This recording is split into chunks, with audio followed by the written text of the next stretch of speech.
Good morning to all of you. Welcome back. This is the second class for the day. अब last class में मैंने बहुत सारे PDFs upload की हैं. आप लोग प्लीज़ एक बार डाउनलोड कर लीजिएगा, ठीक है.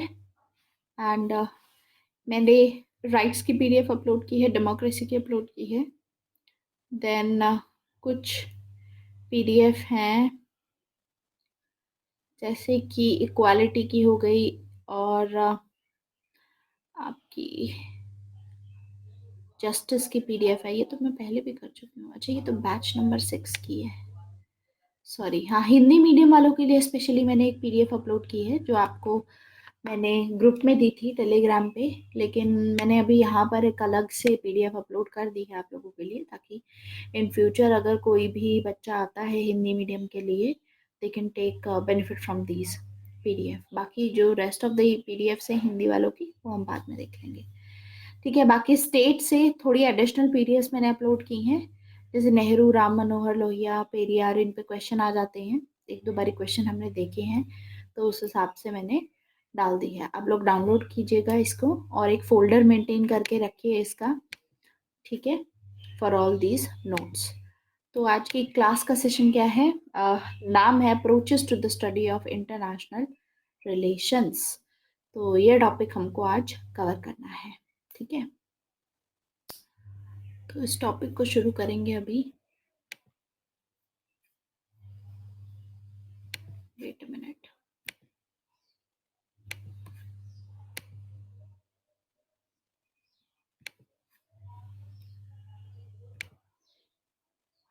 कंपैरेटिव पॉलिटिक्स वाली भी एक बार मैं कर देती हूँ. लास्ट क्लास में हमने ग्लोबलाइजेशन खत्म कर लिया है एंड हमने कवर किया नेचर ऑफ स्टेट. ये दो टॉपिक्स फिनिश हो चुके हैं लास्ट क्लास में. 3 टॉपिक हैं जो छोटे छोटे टॉपिक्स हैं वो रह गए हैं. उन टॉपिक्स को हम नेक्स्ट सेशन में कंप्लीट करेंगे जब भी मैं क्लास रखूँगी, ठीक है. आपका सेशन ओवर होने के बाद में आई विल सी ये कौन से मुझे सेशंस और ऐड अप करने हैं. कुछ एक आई थिंक 3 सेशंस ऐड करूँगी, ठीक है. 3 सेशंस आई विल ऐड. तो 4.5 4.5 आई थिंक, हाँ ऐसे हो जाएगा. 3 सेशंस ऐड अप हो जाएंगे. एक मिनट.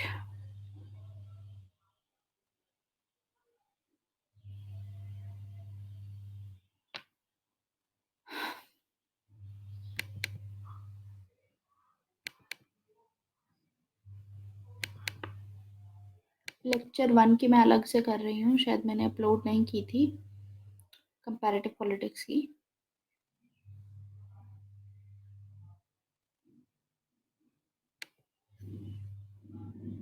फिर लेक्चर 2 की.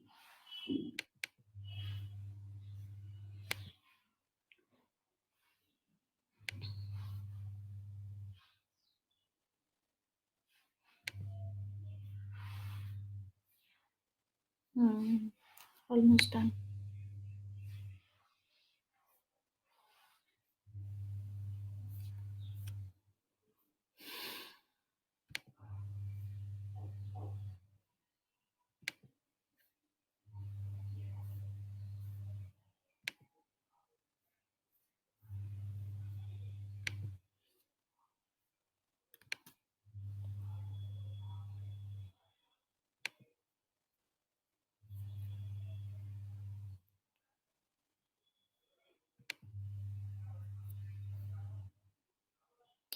हाय अंश.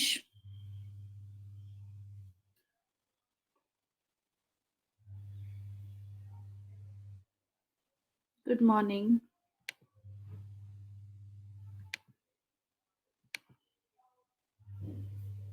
तो नया टॉपिक आज हमने शुरू करना है, theory of international relation, study of international relation. Theories cover करेंगे बेसिकली, ठीक है. बाकी आईआर जो है आपका वो अलग से हम कवर करेंगे. आईआर की जो आपकी बेसिक आईआर की क्लासेस होंगी वो होंगी दिसंबर में. दिसंबर में एक मेरा बैच का कोर्स चलेगा, उसमें बेसिक आईआर होगा जिसमें बिल्कुल ज़ीरो से एकदम स्क्रैच से आईआर पढ़ेंगे हम.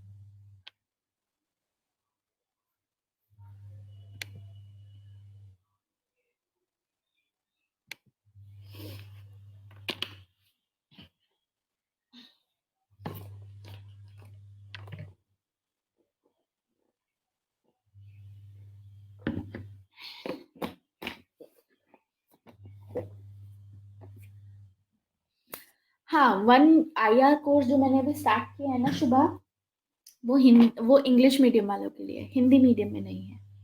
तो I am talking about Hindi medium के पर्सपेक्टिव से।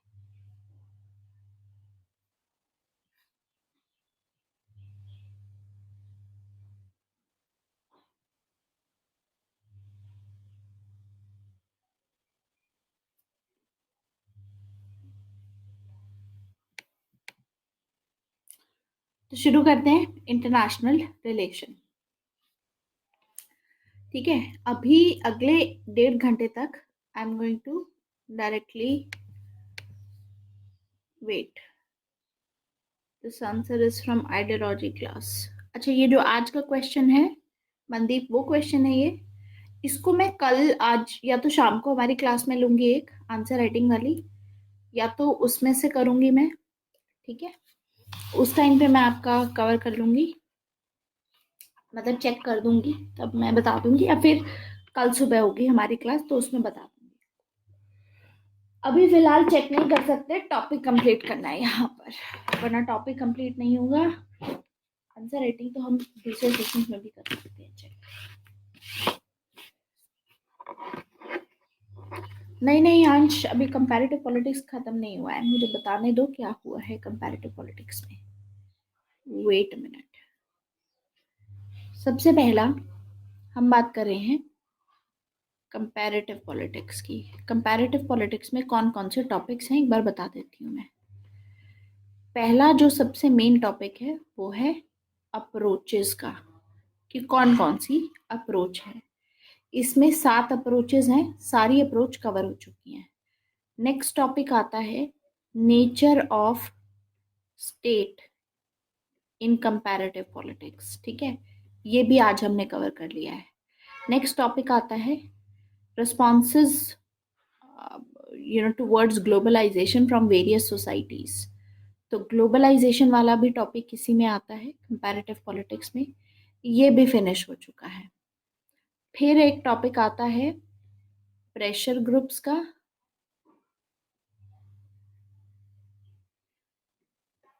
Political parties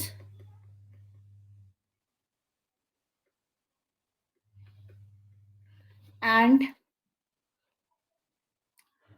social movement. ये टॉपिक पेंडिंग है अभी, सिर्फ ये टॉपिक पेंडिंग है, ये तीनों टॉपिक हो चुके हैं। ठीक है, ये टॉपिक के लिए एक क्लास लगेगी, इसकी क्लास मैं अलग से ऐड करूंगी इस नाम से, या तो ऑलरेडी होगी, let me check first of all then I will tell you.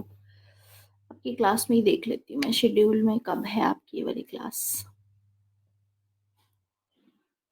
अक्टूबर 11, आज क्या है, 23 है ना, तो कल 24 है। Marxist functional system, Marxist functional, हाँ, ये टॉपिक आपका कवर होगा 26 तारीख को, 26 तारीख को। और एक 30 तारीख को क्लास थी जो मैं ऑलरेडी पढ़ा चुकी हूँ, तो उसमें हम फर्दर कुछ और देख लेंगे।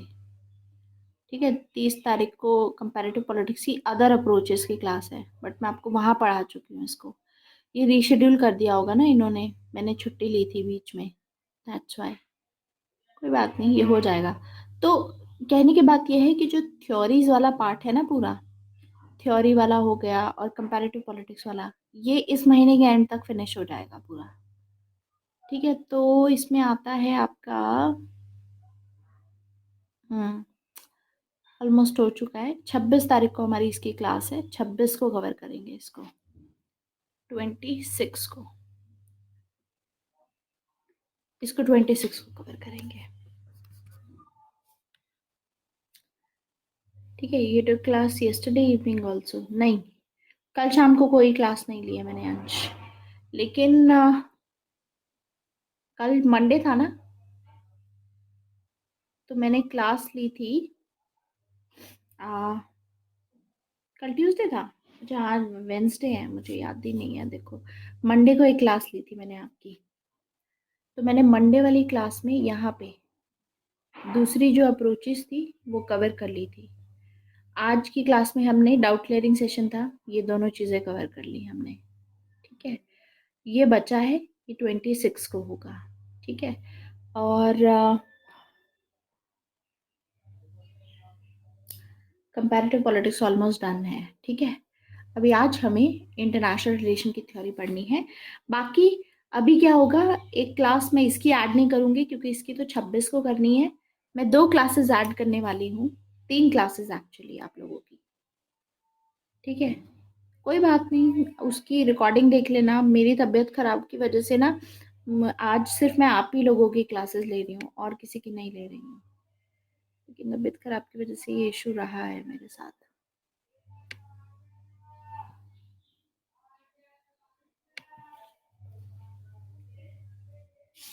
लेट मी अपलोड, एक मिनट।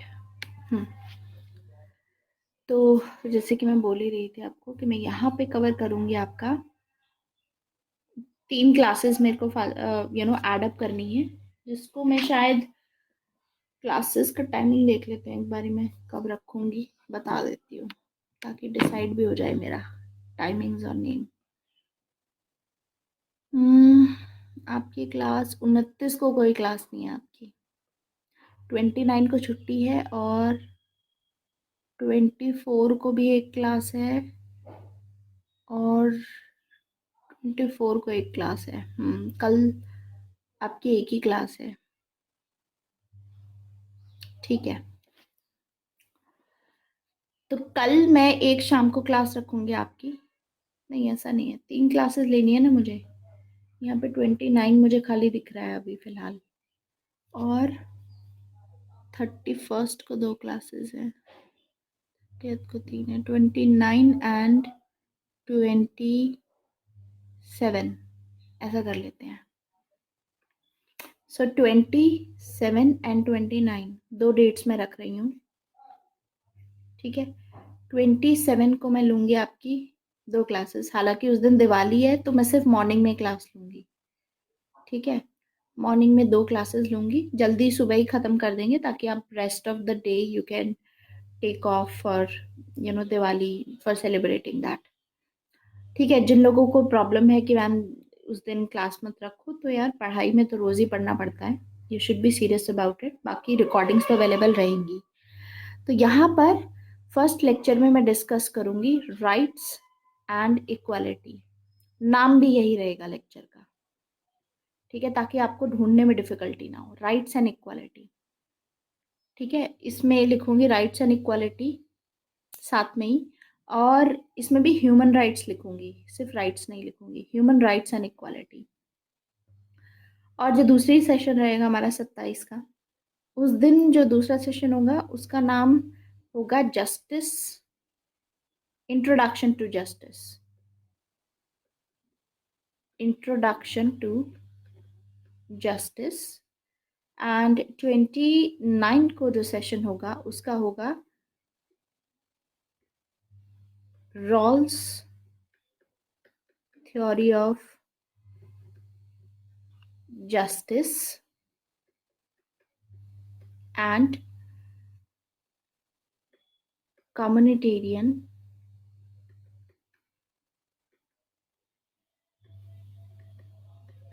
क्रिटिक, ये से क्रिटिक वाला रहेगा यहाँ पे वैसे भी रॉल्स थ्योरी और इंट्रोडक्शन हो ही जाएगा, ठीक है। तो ये 27 और 29 को आपकी 2 क्लासेस होंगी, और बाकी आपका एक डाउट क्लियरिंग सेशन आ रहा है 30 को, और एक आ रहा है 31 को, 2 डाउट क्लियरिंग सेशन है।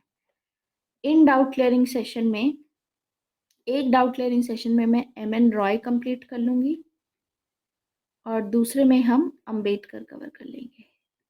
गांधी तो हमारा हो ही चुके हैं फिर, तो इसी के साथ हमारा सारा फिनिश हो जाएगा, ठीक है। इसमें let me take a photo of it so that sessions के नाम में आगे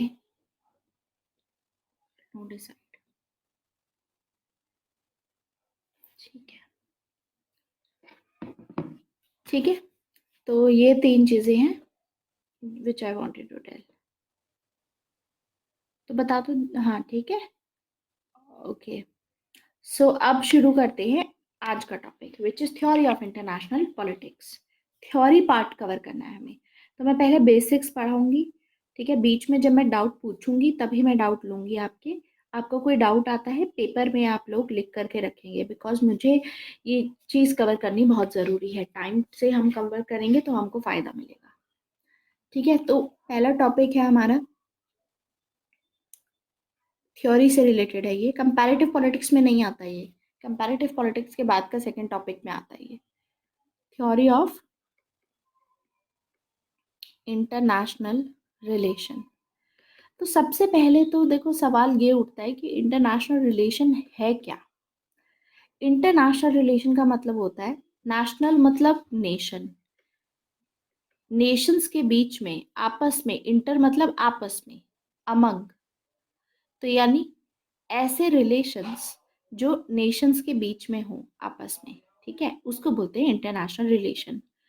और नेशंस का कॉन्सेप्ट एमर्ज हुआ था हमारा 1648 में, मैंने आपको पहले भी बताया था। 1648 में ट्रीटी ऑफ वेस्टफेलिया साइन किया गया था। क्यों किया गया था? क्योंकि इससे पहले यूरोप में वॉर चल रही थी, यूरोप में 30 सालों की 30 इयर्स वॉर चल रही थी बाल्कन में, जिसकी वजह से बहुत ही एनार्की थी, सिक्योरिटी ऑफ लाइफ नहीं थी, एनार्की थी, कोई कॉमन अथॉरिटी नहीं थी यहाँ पर। ठीक है, तो इतने देर इतने सालों तक वॉर चलता रहा तो लोग इससे काफी तंग आ चुके थे।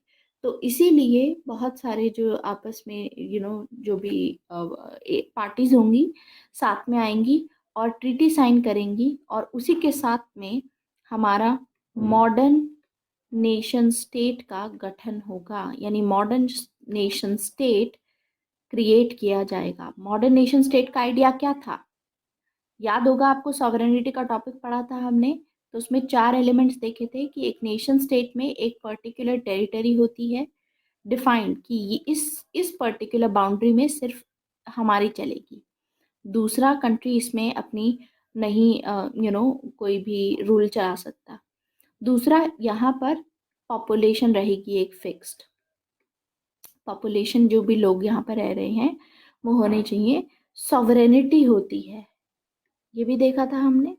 और सॉवरेनिटी बहुत इंपॉर्टेंट चीज़ है कि पावर किसके पास में होगी बनाने के लिए, कि रूल कौन बनाएगा, वो चीज़ इसमें रहेंगी। तो ऐसे कुछ एलिमेंट्स होते हैं नेशन स्टेट के।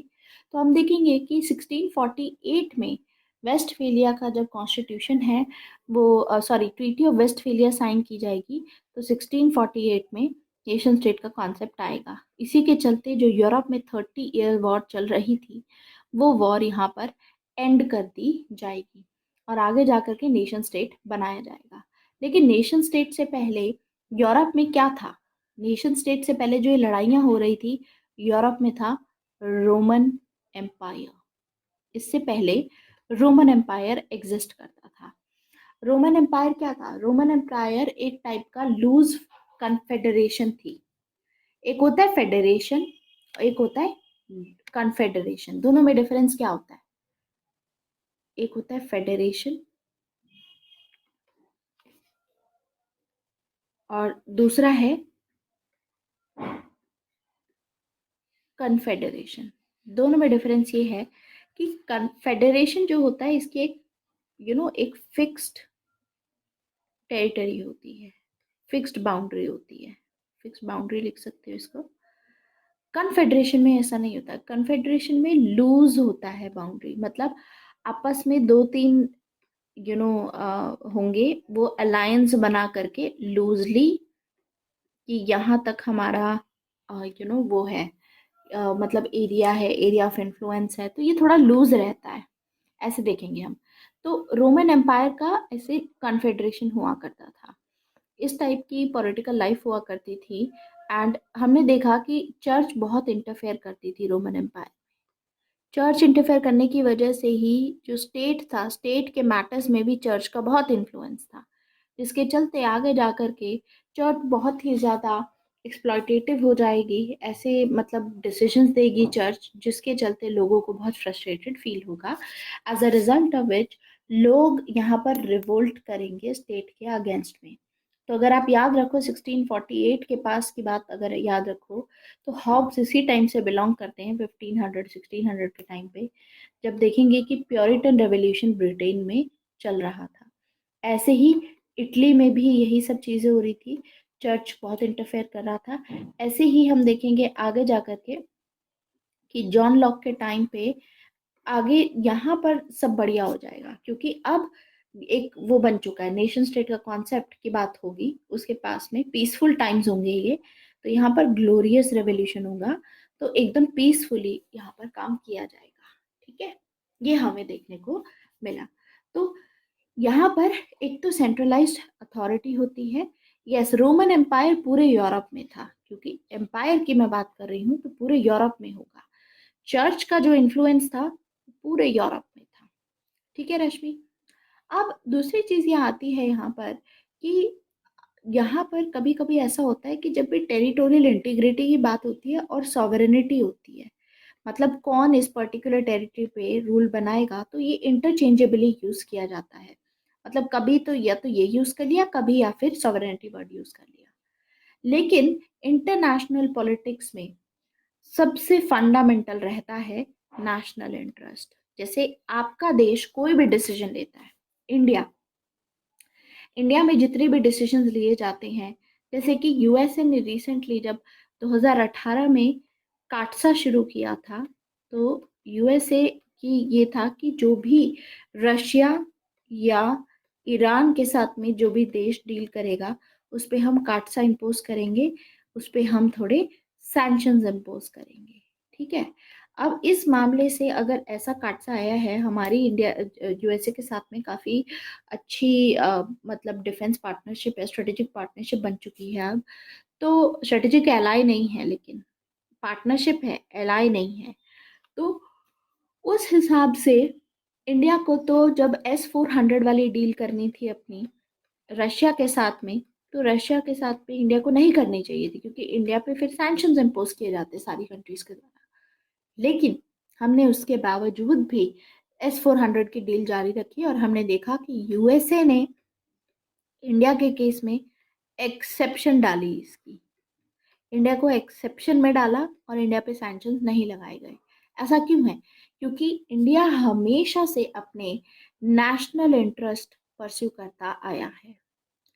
चाहे कोई भी देश हो, मैं बोलती हूँ हर एक देश, चाहे यूएसए हो चाहे इंडिया हो, सब नेशनल इंटरेस्ट परस्यू करते हैं। जैसे कि यूएसए के केस में आज के टाइम पे प्रोटेक्शनिस्ट पॉलिसीज जो चल रही हैं, ये सभी नेशनल इंटरेस्ट का ही एक एग्जाम्पल है। यूएसए ने रिसेंटली ये डिसाइड किया है कि अफगानिस्तान में जो ट्रूप्स हैं उनके वो वापस बुला लिए जाएंगे। ठीक है, जब ओबामा ने डिसाइड किया था, ये भी नेशनल इंटरेस्ट का ही पार्ट है, क्योंकि यूएसए के जो टैक्स पेयर्स हैं उनका पैसा यहाँ पर लग रहा है, वो पैसा जबकि उसमें यूज किया जाना चाहिए डेवलपमेंट में। अंडरस्टूड? सो नेशनल इंटरेस्ट हर एक देश परस्यू करता है। लेकिन हम देखते हैं कि जब भी हम पॉलिटिकल थ्योरी मोस्टली पढ़ते हैं, ठीक है, पॉलिटिकल थ्योरी की जब भी बात आती है, तो पॉलिटिकल थ्योरी के केस में हम हमेशा थॉमस हॉब्स, हमने पढ़ा जॉन लॉक को, हमने पढ़ा रूसो, ठीक है, एंड हमने जॉन स्टुअर्ट मिल पढ़ा। ठीक है, ऐसे ही कार्ल मार्क्स, ग्रामशी, ये सभी जो थिंकर्स आपको दिख रहे हैं, ये सभी थिंकर्स यूरोप से बिलोंग करते हैं। ये ब्रिटेन से हैं, ब्रिटेन से, देन ये स्विट्जरलैंड से, ये फिर ब्रिटेन से, ये ब्रिटेन से अगेन, ब्रिटेन एंड जर्मनी इनका आ जाता है, एंड ग्रामशी का इटली आ जाएगा। तो सभी यूरोप से हैं। तो मोस्टली हम देखते हैं कि पॉलिटिकल जो हमारा थ्योरी रहता है, नॉट इंटरनेशनल पॉलिटिक्स, मैं डोमेस्टिक की बात कर रही हूँ, स्टेट की बात कर रही हूँ, उस हिसाब से तो हमेशा यूरोप का डोमिनेंस इसमें रहता है। ठीक है, लेकिन जब भी इंटरनेशनल पॉलिटिक्स की बात आती है, इंटरनेशनल पॉलिटिक्स में डोमिनेट करते हैं अमेरिकन स्कॉलर्स। यहाँ पर अमेरिकन स्कॉलर्स डोमिनेट करते हैं। ऐसा क्यों? इसी वजह से भी इसको, इंटरनेशनल पॉलिटिक्स को, इस डिसिप्लिन को स्पेशली अमेरिकन सोशल साइंस बोला जाता है। American social science. इसका रीज़न ये है कि यहाँ पर यूएसए की फॉरेन पॉलिसी, यूएसए आज के टाइम पे हेजीमोनिक है। हेजीमनी किसकी है पूरे वर्ल्ड में? यूएसए की हेजीमनी है। इसी की वजह से सारी जो यूएसए की फॉरेन पॉलिसी होती है इसी के सेंटर अराउंड होती है। तो ये जो थ्योरीज हैं ये हमेशा यूएसए की हेजेमनी को मेंटेन करने के पर्सपेक्टिव से ही हमें देखने को मिलेंगी यहाँ पर। ठीक है, ट्रेड वॉर तो यूएसए के नेशनल इंटरेस्ट के अगेंस्ट है, फिर तो वाई यूएसए इंक्रीज्ड इट? नहीं नहीं नहीं नहीं, ट्रेड वॉर यूएसए के नेशनल इंटरेस्ट में ही है अंश, समझने की कोशिश कीजिए, उसके नेशनल इंटरेस्ट में ही है। आज के टाइम पे अगर आप यूएसए को देखोगे और उसके पर्सपेक्टिव में इंडिया और चाइना दोनों को देखो, तो चाइना का ट्रेड, चाइना और इंडिया का दोनों का यूएसए के साथ में जो हम करते हैं वो ट्रेड सरप्लस है। मतलब चाइना को ज्यादा फायदा होता है अगर यूएसए में अपने प्रोडक्ट्स भेजें। यूएसए का ट्रेड डेफिसिट है,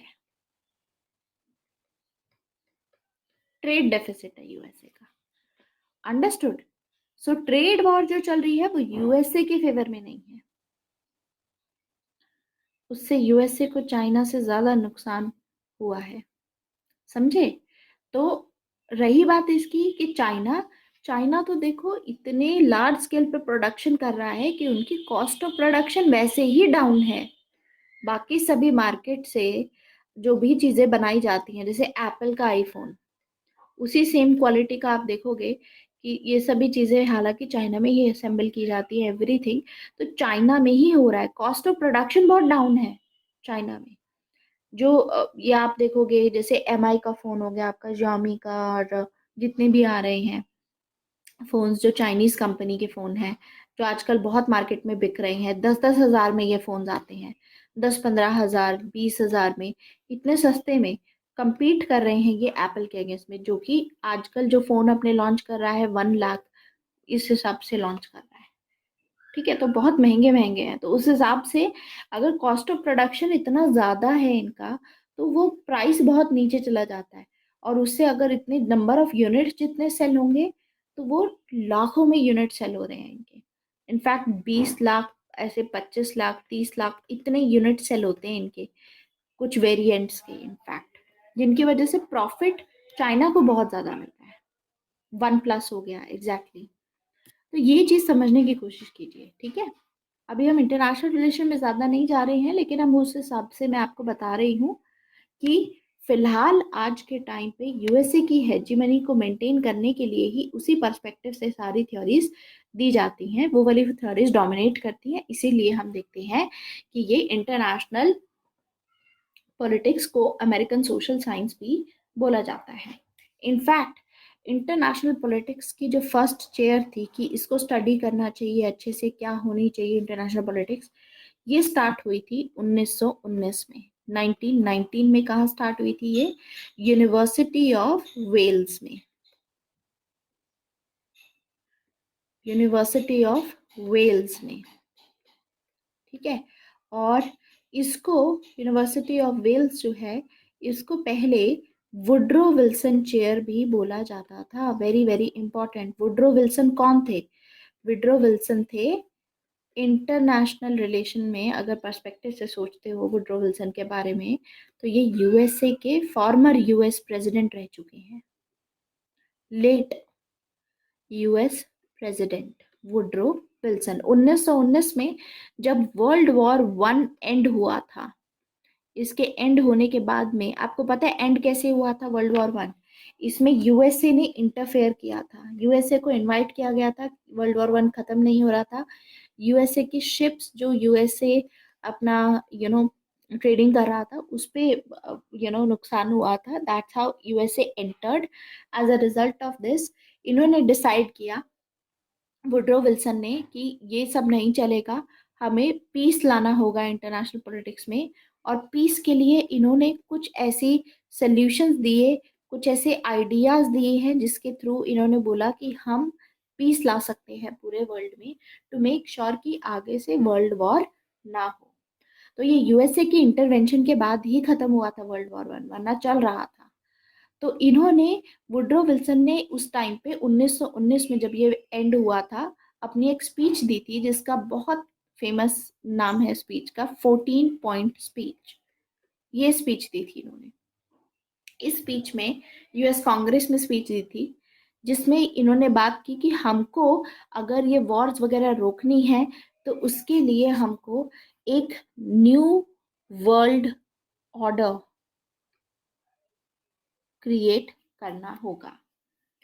न्यू वर्ल्ड ऑर्डर क्रिएट करना होगा, यानी जो अभी एग्जिस्टिंग ओल्ड वर्ल्ड ऑर्डर है उसको हटा करके एक नया वर्ल्ड ऑर्डर लाना होगा, ये बोला गया।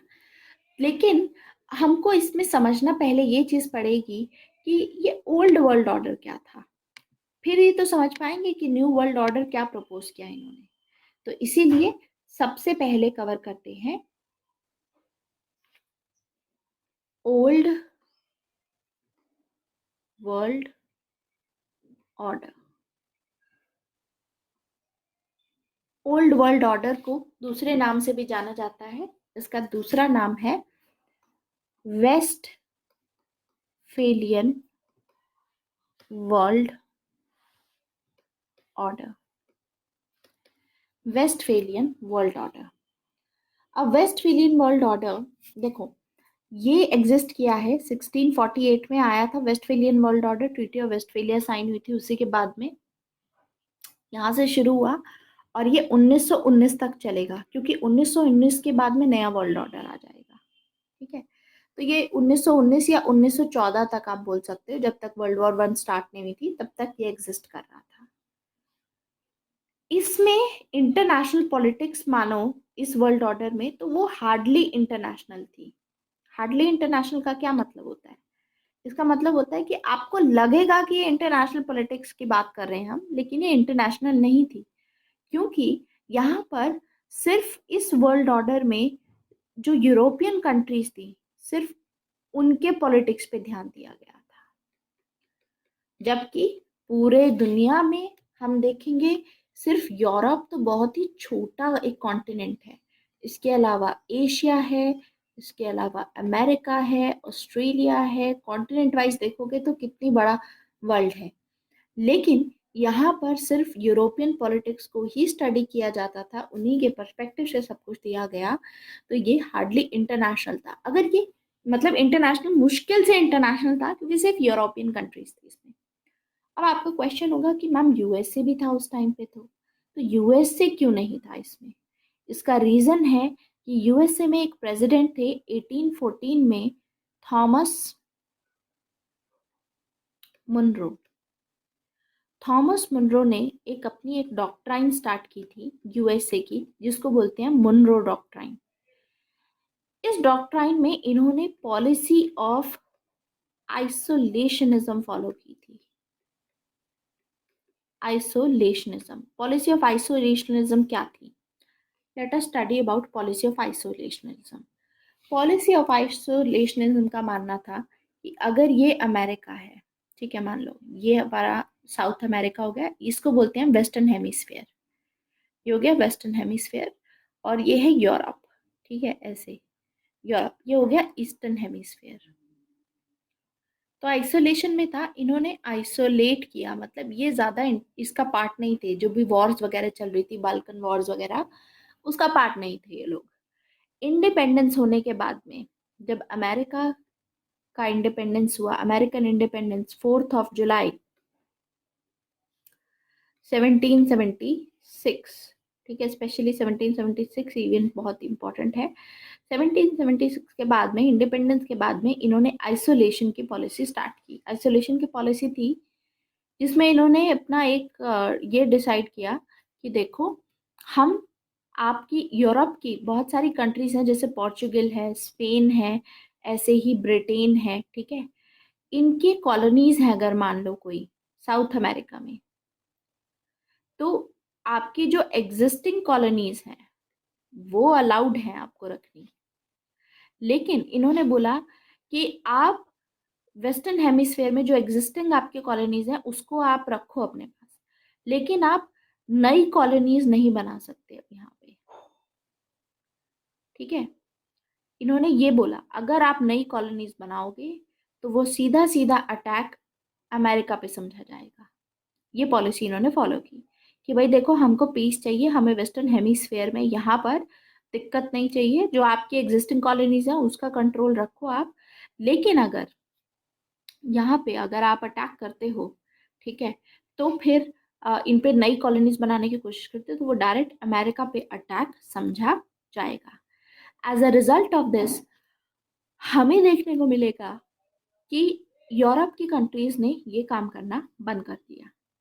ठीक है, और यूएसए अपना यहाँ पर अपनी ग्रोथ पे, अपने उन सब चीज़ों पे ध्यान देगा, इंडस्ट्रियलाइजेशन पे और इन सब चीज़ों पे इस पीरियड में काम करेगा। तो यानी यूएसए ने बिल्कुल अब इंटरफेयर यहाँ पर नहीं करेगा, लेकिन यूएसए अपना इंडस्ट्रियलाइजेशन पे ध्यान दे रहा था। As a result of this 1914 में यूएसए की, उसके पास में यूरोप की बहुत सारी कंट्रीज हैं जिनके साथ में ये ट्रेड करने लग गया, और ट्रेड के चलते आगे 1919 के पास में पहले तो कोई दिक्कत नहीं होगी, लेकिन आगे हम देखेंगे कि शिप्स जो यहाँ से जाया करेंगी इनके शिप्स में अटैक किया जाएगा, जिसकी वजह से यूएसए इन्वॉल्व होगा। तब यूएसए को लगा कि देखो हम पे, हमारी इकोनॉमी पे असर आ रहा है इसका, ये सब चीजें हो रही हैं। तब यूएसए अपनी जो पॉलिसी ऑफ आइसोलेशनिज्म है इसको तोड़ेगा। आया समझ? कोई डाउट है इसमें?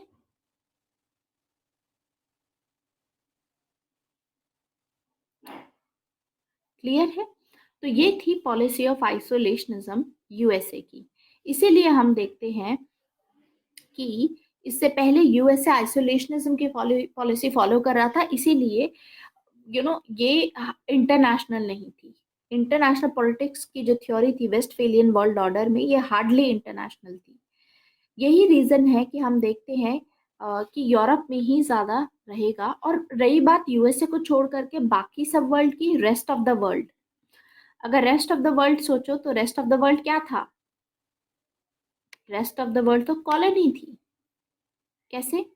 इस पूरे टाइम पे इंडिया को देखो, इंडिया कॉलोनी थी। African countries again colonies. Latin America तो वैसे ही कॉलोनी थी, कॉलोनीज। ऐसे ही Australia colony, New Zealand again colony. Similarly हम देखेंगे कि चाइना, चाइना भी एक इंटरनेशनल कॉलोनी थी। ये रीजन है कि ये हार्डली इंटरनेशनल है, जो वेस्टफेलियन वर्ल्ड ऑर्डर है। लेकिन इसमें समझते हैं कि हो क्या रहा था वेस्टफेलियन वर्ल्ड ऑर्डर में। Let us understand that. Russia देखो, रशिया में भी कॉलोनी वॉलोनी नहीं होगी, रशिया का रशियन एम्पायर था अपना, ठीक है, लेकिन रशिया भी उस मामले में एक्टिव नहीं था, इस मतलब ऐसे वॉर्स वॉर्स में इतना। लेकिन वर्ल्ड वॉर वन में रशिया उसका पार्ट होगा, ठीक है। तो हम सिर्फ उसकी बात कर रहे हैं कि इंटरनेशनल पॉलिटिक्स में रशिया में थिंकिंग वगैरह नहीं हो पाएगी ना, थॉट्स नहीं होंगे। तो ये भी रीजन है कि रशिया इसका पार्ट नहीं होगा इतना, ठीक है। रादर यूरोप तक ही लिमिटेड था ये सब कुछ। तो अब बात करते हैं कि पॉलिटिक्स कैसा होगा। अब ये तो यूरोपियन नेशंस के बीच में ही हो रहा है, जो हो रहा है वेस्टफेलियन वर्ल्ड ऑर्डर में। तो I am going to write it WWO, Westphalian world order, ठीक है। तो पॉलिटिक्स कैसा था? देखो, जो सभी यूरोपियन स्टेट्स थे, क्योंकि कोई कॉमन अथॉरिटी नहीं थी यहाँ पर, हमने देखा है अपना इंटरनेशनल अपना पॉलिटिकल थ्योरी में भी, कि जब भी कोई कॉमन अथॉरिटी नहीं होती है, यानी स्टेट ऑफ नेचर अगर हम कंसिडर करते हैं, कोई कॉमन अथॉरिटी नहीं होती है, तो ऐसी जगह पे स्टेट ऑफ वॉर होती है। ऐसा स्टेट स्टेट ऑफ वॉर होता है, मतलब कांस्टेंट स्ट्रगल चल रहा होता है पावर का।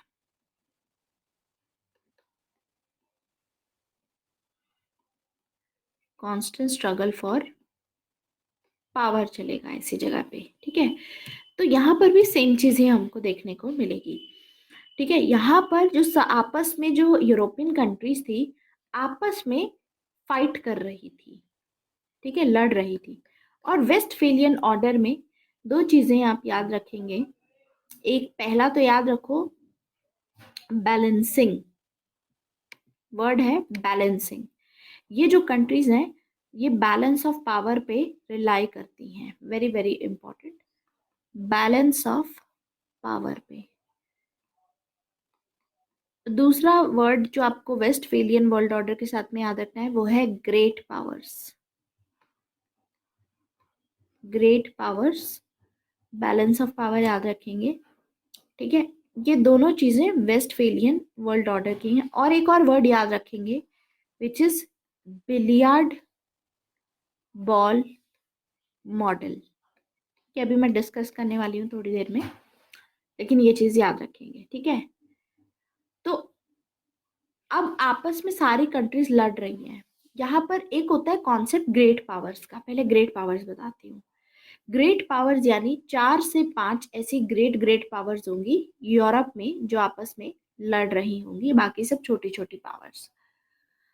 एक होता है कॉन्सेप्ट सुपर पावर का। अब जो आज के टाइम पे यूएसए है, इनफैक्ट वो है super power. In fact world war 2 के एंड होने के बाद में तो दो पावर्स थी, दो सुपर पावर्स थी, एक थी यूएसएसआर और एक थी यूएसए। यानी माना ये जा रहा था super power extra ordinary power होती है। एक्स्ट्रा ऑर्डिनरी पावर मतलब दुनिया के पूरे जो देश हैं वो सभी मिलकर के आके भी इसको अगेंस्ट में फाइट करेंगे और इसको हराने की कोशिश करेंगे, तब भी इसको हरा नहीं पाएंगे। ये होती है एक्स्ट्रा ऑर्डिनरी पावर और also known as super power.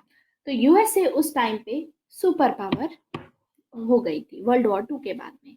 लेकिन वर्ल्ड वॉर 1 से पहले की बात है, हम वेस्टफेलियन वर्ल्ड ऑर्डर की बात कर रहे हैं, उसमें ऐसा नहीं था, उसमें कोई सुपर पावर एग्जिस्ट नहीं करती थी। यहाँ पर कोई सुपर पावर नहीं होगी। यहाँ पर हमको दिखेगा कि यहाँ पर ग्रेट पावर्स रहेंगी, ठीक है। तो सुपर पावर का समझ में आया, हम ग्रेट पावर्स पे ही फोकस करते हैं। 4 से 5 कुछ ग्रेट पावर्स होंगी जैसे कि फ्रांस, ब्रिटेन, ये सभी रहेगा।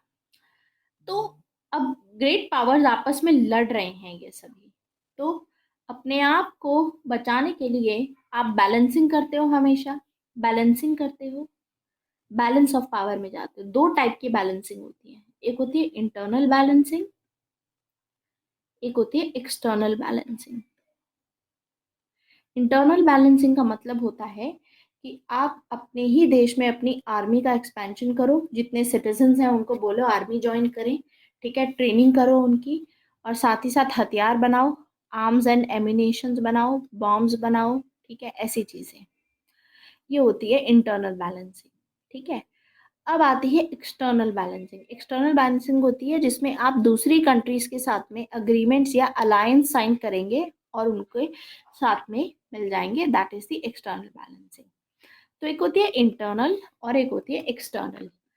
तो पहला फंडामेंटल प्रिंसिपल होता है इंटरनेशनल पॉलिटिक्स का कि बैलेंस ऑफ पावर मेंटेन करते हैं। मतलब ऑब्वियसली एक एक बहुत सारी 4-5 पावर हैं इस तरीके से, तो अपने इंटरेस्ट को सिक्योर करने के लिए, क्योंकि सबसे इम्पोर्टेंट चीज़ होती है नेशनल इंटरेस्ट, अपने नेशनल इंटरेस्ट को सिक्योर करना है, तो उसके लिए कहीं ना कहीं आपकी कंट्री को पावरफुल होना होगा, और वो बैलेंसिंग के थ्रू कर सकते हो, आप अपनी पावर बढ़ा सकते हो। और इसी के चलते हम देखेंगे कि बहुत सारे आर्म्स रेसेस करने लगे। आर्म्स रेसेस मतलब कि ये लोग देश अपने आर्मी बढ़ाने लगेंगे, ठीक है, ये सब करने लगेंगे, हथियार बनाने लगेंगे, अलायंसेस बनाने लगेंगे, जिसके चलते लोकल वॉर्स स्टार्ट हुई।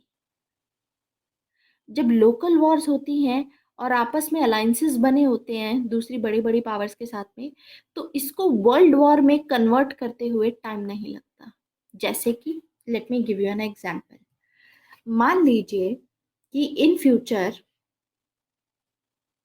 हम एक एग्जाम्पल को सपोज करते हैं, ठीक है। इन फ्यूचर मान लीजिए एक साइड है यूएसए और एक साइड है चाइना। अब यूएसए और चाइना आपस में फाइट कर रहे हैं, ठीक है। तो यूएसए के बहुत सारे एलाइज हैं जिसके साथ में अलायंस साइन कर रखा है, और हम भी चाइना के अगेंस्ट में है, तो हमारी भी स्ट्रेटेजिक पार्टनरशिप है यूएसए के साथ में। अब रशिया यूएसए के साथ में नहीं है, तो रशिया चाइना के साथ में होगा। और पाकिस्तान, क्योंकि चाइना से उसको बहुत फायदा है, तो पाकिस्तान यहाँ होगा क्योंकि इंडिया यहाँ है। तो यहाँ पर होगी, सिर्फ चाइना नहीं होगा, चाइना के साथ में और भी ऐसे देश होंगे जो चाइना के साथ में खड़े हुए हैं, जैसे साउथ अफ्रीका। बहुत सारे देश चाइना के भी फेवर में है, ऐसा नहीं है कि सिर्फ चाइना अकेला ही है।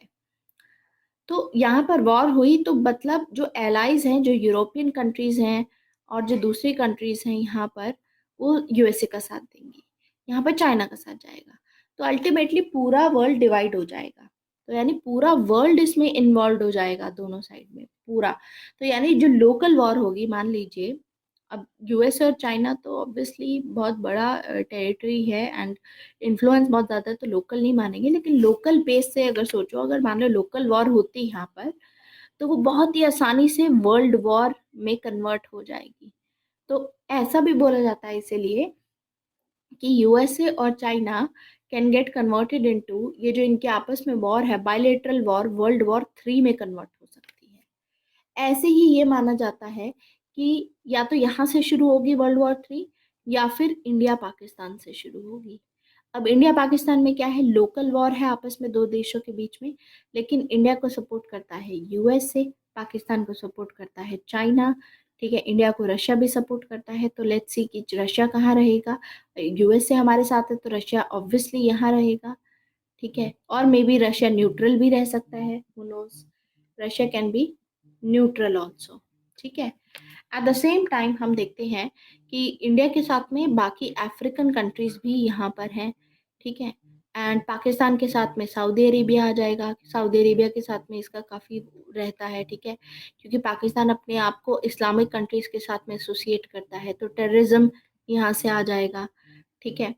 और यहाँ पे बांग्लादेश इनके साथ में रहेगा, ठीक है। बांग्लादेश के कुछ एलिमेंट्स इसके साथ में रहेंगे हालांकि। एंड मे बी चाइना यहाँ पर है तो नेपाल भी यहाँ पर रहेगा, हु नोज। तो यहाँ से भी वर्ल्ड वॉर 3 ट्रिगर हो सकती है। टर्की हो गया, एग्जैक्टली मिडल ईस्ट से, यहाँ से भी वॉर ट्रिगर हो सकती है। ऐसे ही तीसरा एस्पेक्ट है north Korea and south Korea के बीच में। अब north Korea and south Korea 38th parallel से डिवाइडेड है। 38 डिग्री लॉन्ग जो लैटिट्यूड है, इसको हम बोलते हैं 38th पैरेलल, ठीक है। यहाँ से डिवाइडेड है, मतलब इनके बीच की जो बाउंड्री है उसको बोलते हैं हम 38th पैरेलल। तो यहाँ पे भी, यहाँ से भी वर्ल्ड वॉर 3 स्टार्ट हो सकता है। कैसे? क्योंकि देखो नॉर्थ कोरिया यहाँ पर है, तो नॉर्थ कोरिया को चाइना सपोर्ट कर सकता है, क्योंकि साउथ कोरिया में तो यूएसए की बैकिंग होगी ही होगी। साथ में यहाँ पे हम जापान के साथ में इनकी बैकिंग देखते हैं, ठीक है। इंडिया की भी यहीं पे बैकिंग है ज़्यादातर, हालांकि इंडिया के रिलेशन नॉर्थ कोरिया के साथ में भी है, लेकिन क्योंकि ये कम्युनिस्ट है देश, ठीक है, कम्युनिज्म है यहाँ पर, सोशलिज्म विल सी, तो उस हिसाब से हो जाता है। ऐसे ही चाइना है यहाँ पर तो क्यूबा भी यहाँ पे साथ में होगा। साउथ कोरिया है, जापान है, तो ऑस्ट्रेलिया यहाँ पर होगा, ठीक है। क्वाड आ गया फिर यहाँ पर, और फिर यहाँ पर ऑब्वियसली जहाँ यूएस से आ गया, यहाँ पर फिर रशिया आ सकता है इसके साथ में। तो this can also get converted into a world war, ये वर्ल्ड वॉर 3 में कन्वर्ट हो सकता है। आया समझ? तो मैं आपको समझाने की क्या कोशिश कर रही हूँ, इतना एग्जाम्पल जो आपको दिया जा रहा है उसका यही रीजन है कि कोई भी एक लोकल वॉर वर्ल्ड वॉर में कन्वर्ट हो सकती है। इसीलिए हम देखेंगे कि जो 4-5 ग्रेट पावर्स थी वहां पर ऐसे आर्म्स इंटरनल बैलेंसिंग और एक्सटर्नल बैलेंसिंग कर रही थी, और बैलेंस ऑफ पावर मेंटेन कर रही थी। बैलेंस ऑफ पावर में आता है ये बैलेंसिंग का कॉन्सेप्ट, और इसी में एक बिलियर्ड बॉल मॉडल होता है। तो let us understand billiard ball model.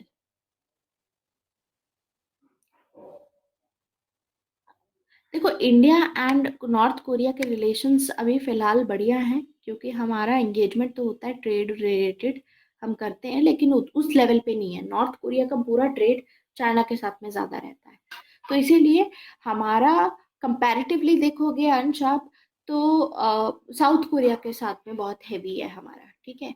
South Korea और जापान इन सब के साथ में हमारा ज़्यादा रहता है rather than north Korea, democracy और वो सब एंगल्स पे भी, ठीक है, ओपन इकोनॉमी हो गई वो सब के चलते, ठीक है। तो अब आती है बात, दूसरा कॉन्सेप्ट है बिलियर्ड बॉल मॉडल का कॉन्सेप्ट। बिलियर्ड बॉल मॉडल का कॉन्सेप्ट क्या था? बिलियर्ड बॉल आपने देखी है, एक टेबल होती है, पूल खेलते हो आप, ठीक है, तो उसमें क्या होता है, बॉल्स होती हैं कुछ, आप ऐसे बॉल्स रखे होते हैं, एक बॉल को आप हिट करते हो तो वो दूसरी बॉल को हिट करती है, वो जाके तीसरी को, या इस तरीके से हिट करती है। कहीं ना कहीं पूरा ही टेबल में जो डायनेमिक्स हैं वो पूरे चेंज हो जाते हैं, है ना। तो billiard ball model Westphalian world order जैसा ही है, जिसमें हम देखेंगे कि कुछ 4-5 ग्रेट पावर्स होंगी, ठीक है, कुछ 4-5 ग्रेट पावर्स होंगी, और बाकी सभी जो बॉल्स रहेंगी वो छोटी छोटी इधर उधर रहेंगी, ठीक है। तो ये आपस में अलायंस बना के रखेंगी, ठीक है।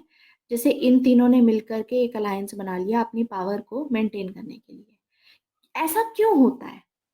आपको क्या लगता है कि ये जो अलायंसेस बनते हैं, जो बैलेंस ऑफ पावर मेंटेन किया जाता है, ये कौन से रीजन की वजह से किया जाता है? इसके पीछे बहुत ही एक इम्पॉर्टेंट रीजन है, जिसको हम बोलते हैं सिक्योरिटी डायलेमा। सिक्योरिटी डायलेमा, ये पॉइंट आप याद रखोगे, फॉर पीस नहीं, फॉर सिक्योरिटी डायलेमा।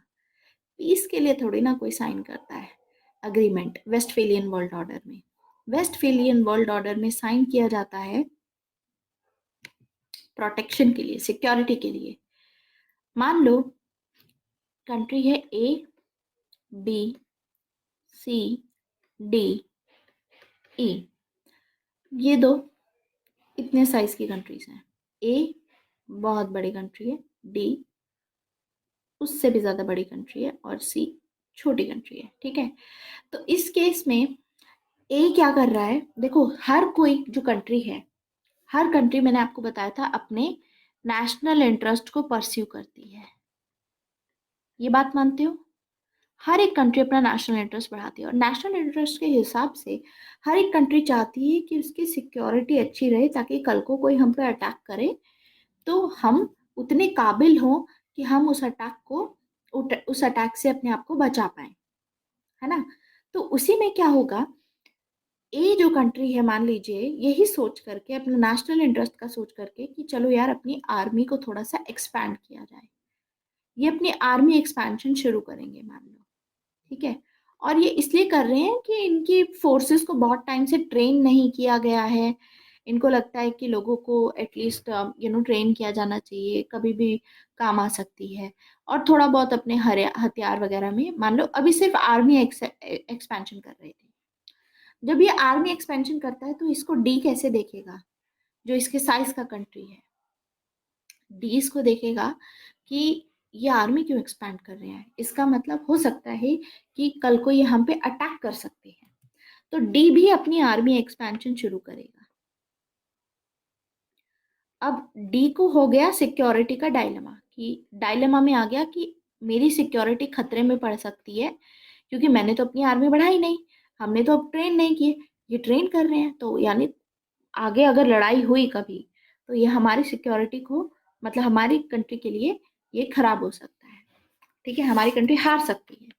तो as a result of which, अब ए ने इसको देखा कि डी क्यों आर्मी एक्सपैंड कर रहा है, हम तो इसलिए कर रहे थे क्योंकि हम ट्रेन कर रहे हैं। बिलियर्ड बॉल मॉडल का कॉन्सेप्ट यहाँ पे काम आता है। बिलियर्ड बॉल का कॉन्सेप्ट हमें ये बताता है कि देखो, ये जो है ना, आपस में जो टेबल्स होते हैं, ये जो टेबल पे ये जो बॉल्स हैं आपस में हिट कर रही हैं, इनका सिर्फ हिट करने का एक ही पॉइंट ऑफ कांटेक्ट होता है। एक बॉल को दूसरी बॉल के साथ हिट करते हो तो उसका एक ही पॉइंट होता है जो दूसरी बॉल के साथ में कांटेक्ट करता है। ऐसा तो है नहीं कि ये बॉल इस बॉल के अंदर में मर्ज कर जाती है, ऐसा तो नहीं होता ना, मर्ज तो नहीं होती ना। है ना। तो वही सेम चीज यहाँ पर, इसको हम बोलते हैं कि ये इम्परमिएबल होता है। इम्परमिएबल, इम्परमिएबल मतलब कि ये आपस में बस ऊपर ऊपर से ऐसे टच करता है, ठीक है। जिसकी वजह से हम देखेंगे कि आगे क्या होगा। मान लो, इसका मतलब है कि यहाँ की जो सरकार है और यहाँ की सरकार है, बस पॉइंट ऑफ कांटेक्ट इतना है कि सरकार से सरकार का पॉइंट ऑफ कांटेक्ट है। ये होता है बिलियर्ड बॉल मॉडल। यानी आज के जमाने में बिलियर्ड बॉल मॉडल एग्जिस्ट नहीं करता। आज के जमाने में है कॉब वेब मॉडल, क्योंकि आज के जमाने में आप, ऐसा नहीं है कि सिर्फ पाकिस्तान की सरकार इंडिया की सरकार से बात कर रही है, पाकिस्तान के लोग इंडिया के लोगों से भी बात कर रहे हैं। आप बाहर जाते हो, यूएसए में जाते हो जहाँ पाकिस्तानी नेशनल भी हैं और इंडियन भी हैं, तो वहां पर इनकी आपस में रिलेशंस रहते हैं, बात करते हैं एक दूसरे से। आप व्हाट्सएप के थ्रू, फेसबुक के थ्रू आप लोग, ट्विटर के थ्रू आप लोग इंटरेक्ट करते हो इन लोगों के साथ में। तो आज इंटरेक्शन लेवल ऐसा है कि परमिएबल है। मतलब वो ऐसा नहीं है कि सिर्फ एक ही पॉइंट ऑफ कांटेक्ट हो, बहुत सारे पॉइंट ऑफ कांटेक्ट हैं। पीपल पॉइंट ऑफ कांटेक्ट भी है, सिर्फ गवर्नमेंट वाला कांटेक्ट नहीं है, पीपल पॉइंट ऑफ कांटेक्ट भी है। ये कहना था बिलियर्ड बॉल मॉडल का। तो यही सेम चीज है कि यहाँ पर देखो बिलियर्ड बॉल मॉडल है। अभी मैं आपको पूरा सिनारियो बता रही हूँ वेस्टफेलियन वर्ल्ड ऑर्डर का। तो यहाँ पे क्या होता है, सिर्फ एक ही पॉइंट ऑफ कांटेक्ट होता है, ए से डी का। मान लो इनकी सरकार से मिली और इन्होंने बोला हम तो बस आर्मी एक्सपेंशन ऐसे कर रहे थे कि कल को हम पे कोई अटैक होता है तो हम उसको सर, ये भी सेम बोलेंगे, लेकिन कहीं ना कहीं इनके दिमाग में इनसिक्योरिटी रह जाएगी। हो सकता है सामने वाला ना बताए, क्या पता यहाँ के लोगों का क्या रुझान हो, क्योंकि यहाँ के लोगों का क्या रुझान हो इनको भी नहीं पता है, इनको भी नहीं पता है कि वहाँ के लोग क्या सोच रहे हैं। हो सकता है क्योंकि उस टाइम पे लैंग्वेजेस को लेकर के बहुत लड़ाई हो रही थी यूरोप में। वन लैंग्वेज वन नेशन की डिमांड की जा रही थी इनफैक्ट, ठीक है। लैंग्वेजेस को लेकर के ना, एथनिक, आपको पता ही है ये चीज। तो मैंने आपको बताया था कि यूरोपियन जो लोग होते हैं वो एथनोसेंट्रिक पीपल होते हैं। एथनोसेंट्रिक पीपल कौन होते हैं, जो अपनी एथनिसिटी को, अपने कल्चर को सबसे सुपीरियर मानते हैं और दूसरे को बेकार मानते हैं। इनका एटीट्यूड ही ऐसा होता है ना। तो यही रीजन है, जर्मनी में भी या किसी भी, फ्रांस में भी देखोगे, यही रीजन है कि इनको कभी पॉइंट ऑफ कांटेक्ट सिर्फ सिंगल है, वो भी गवर्नमेंट टू गवर्नमेंट। तो इनको कभी पता ही नहीं होगा कि हो क्या रहा है। They will never know this thing. तो इसीलिए इनके दिमाग में हमेशा इनसिक्योरिटी डायलेमा रहेगा। Very very, not insecurity, sorry, security dilemma बोलते हैं इसको। Security dilemma is the word, याद रखिएगा। तो as a result of it, अभी तो ये सिर्फ इंटरनल बैलेंसिंग कर रहे थे, अब ये लोग क्या करेंगे, अब एक्सटर्नल बैलेंसिंग शुरू करेंगे। ए क्या करेगा, अब ए बी के साथ में साइन करेगा अलायंस, कि कल को अगर हम पे, आप पे अटैक होता है या हम पे अटैक होता है, हम लोग एक दूसरे की हेल्प करेंगे। ऐसे ही ई के साथ भी अलायंस साइन करेगा। अब जब ए ने बी के साथ अलायंस साइन कर लिया, ई के साथ अलायंस साइन कर लिया, ये तीनों कंट्रीज मिल करके डी को हरा सकती हैं। इस हिसाब से अलायंस साइन किया। तो डी ने जब ये देखा कि एल ऐसे अलायंस साइन किया गया है, तो मान लो सी स्पार्टास है। स्पार्टा जैसा कोई नेशन है जो मिलिट्री वाइज इतना स्किल है, जैसे इसराइल वाला, जिनके पास डिफेंस रिलेटेड बहुत सारी अच्छी अच्छी चीजें हैं। तो डी क्या करेगा, सी के साथ में साइन कर लेगा अलायंस, इसका अलायंस इसके साथ में होगा। अब क्या होगा, अब मिलकर के बैलेंस क्रिएट हो चुका है। अब ए बी एंड ई साथ में मिलकर के हैं और डी एंड सी साथ में है। अब बैलेंस क्रिएट हो चुका है, इसको बोलते हैं बैलेंस ऑफ पावर। समझ में आया, एनी डाउट। तो ये मैंने आपको यहाँ पर बिलियर्ड मॉल्स मॉडल भी बताया, और मैंने आपको बता दिया यहाँ पर ग्रेट पावर्स का कॉन्सेप्ट, बैलेंस ऑफ पावर का कॉन्सेप्ट। तो उस टाइम पे वेस्टफेलियन वर्ल्ड ऑर्डर में ये हो रहा था,